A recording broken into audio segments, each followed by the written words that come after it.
Deep in a peaceful forest stood a tall, majestic tree named Rootsy. Rootsy was green and strong, with wide branches that gave shade to many forest creatures.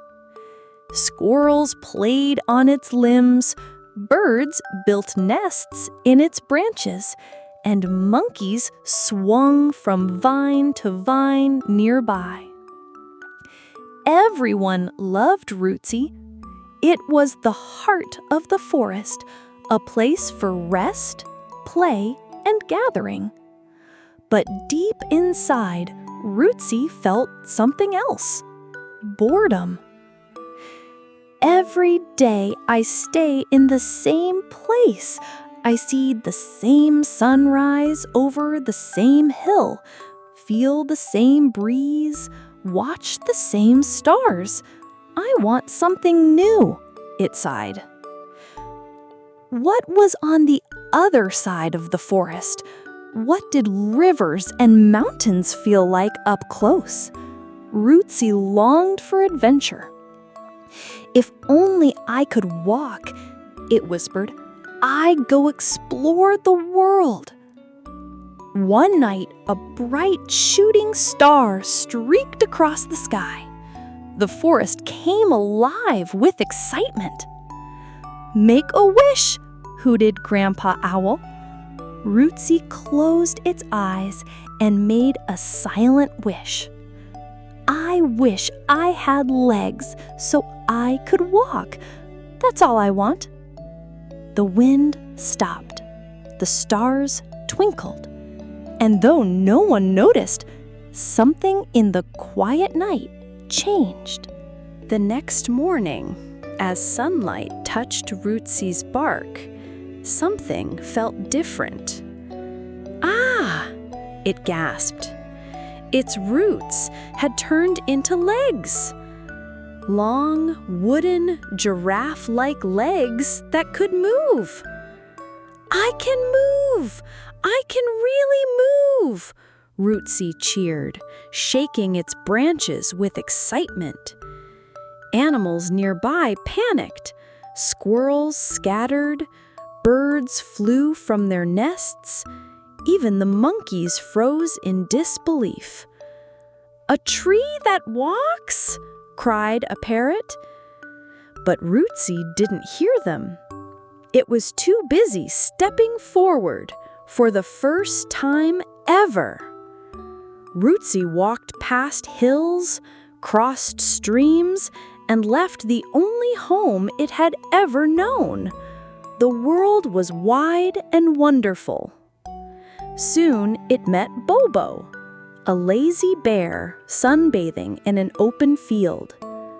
"A walking tree? Cool! Come here, buddy. Give me some shade." Rootsy stepped closer, but when it stopped, its shadow shifted. The sun moved, and Bobo complained. "Hey, why won't your shadow stay still?" The bear grumbled and walked away. Next, Rootsy found Zigzag, a speedy rabbit looking for a place to hide. "Can I hide under you?" the rabbit asked. "Of course," Rootsy replied kindly. But as soon as Zigzag hid, Rootsy's legs twitched, and the shadow disappeared. "Hey, make up your mind, shade or not," Zigzag snapped and hopped off. Rootsy was confused. Why is no one happy to see me anymore? The next day, Rootsy wandered into a small village on the edge of the forest. Children used to sit beneath its branches and read stories. Now they ran away. "That tree walks," one girl shouted. "Is it going to step on us?" a boy yelled, hiding behind a fence. Even the animals that once lived in its branches stayed away. No one wanted shade that moved. No one wanted shelter from a walking tree. That night, Rootsy sat under the moon, feeling more lonely than ever. I wanted adventure, but why do I feel more lonely than before? Rootsy missed the bird songs, the laughter of squirrels, the peace of its old forest. I want to go home, it whispered. It walked back through streams and hills to its old spot, only to find an empty hole in the ground where its roots used to be. The ground was dry, leaves covered the area. No animal waited, no friend came. Rootsy felt its wooden legs shake with sadness.